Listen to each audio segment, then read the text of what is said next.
It seems like everything Russell Wilson does, he ends up getting roasted by the internet right now because the 2-5 Broncos have been a disaster so far. Russell Wilson, who was supposed to come there and turn this team around, make this team into a contender immediately, has done the opposite of that. The offense has looked anemic, and he's getting paid $250 million to be the starting quarterback there. Between the cringe Subway ads, between his post-game comments, between his comments before games, in interviews, oh, I'll be ready, I got Wolverine blood, I heal quick, and then missing last game. Well, it looks like Russell Wilson is set to play in London against the Jacksonville Jaguars, but his comments at practice have already activated yet another round of Twitter mocking.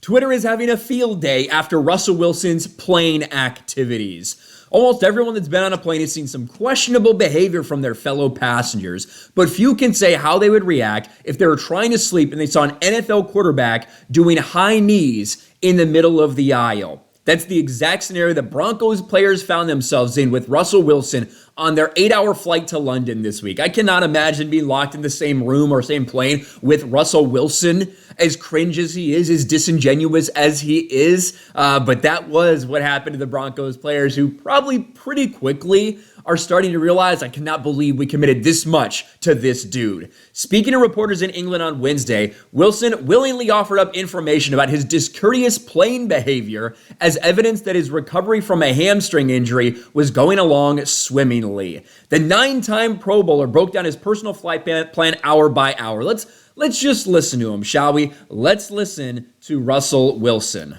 I don't really get jet lag too often. I don't really. I've traveled enough to get, kind of get my system down. But yeah, for me, I was on the plane first 2 hours. I was first 2 hours, about 8 hours flight here. That's the first 2 hours I was watching the film, watching all the cut-ups and everything else. And then for the next 4 hours, I was doing treatment on the plane. I was walking up and down the aisles. Everybody was knocked out. I was doing high knees and working on my legs and everything else, make sure I'm ready to rock. So that was good. And then the last 2 hours the last hour of that, I fell asleep for 1 hour, and I watched the film the rest. So I felt good to go once we got back. And then does anyone really even believe a word that comes out of this piece of shit's mouth at this point? Like, I'm being really honest. This same dude is like, I heal quick, I got that Wolverine blood. Oh, I don't really get jet lag. That's just not something that happens to me anymore. I did 4 hours of high knees in the aisles. All my other teams, they were sleeping. My teammates were sleeping. That's what they do. I don't sleep. I don't sleep on planes. I do high knees in between the aisles for 4 hours. Now, if it is true that Russell Wilson was doing 4 hours of high knees and workouts in the aisle of his plane that was going to London while all his teammates were trying to sleep, that would certainly make for an interesting situation. And as a result, he's getting completely and totally roasted by Twitter. Who needs some water? There you go, my dear. That's for you. Anybody else? Hit me, I'm open. I totally forgot about that commercial. Can one of these team physicians explain to Russell Wilson sleep would probably help him more than high knees in the aisles? Russell Wilson, as his teammates are trying to sleep on an 8-hour flight. Russell Wilson's teammates on the plane.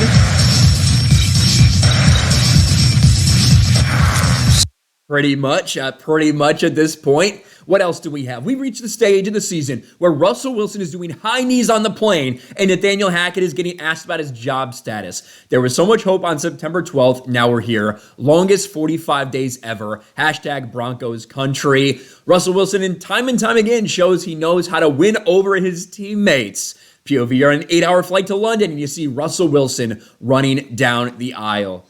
Like, I don't know whether to believe this dude or not. It's hard to know.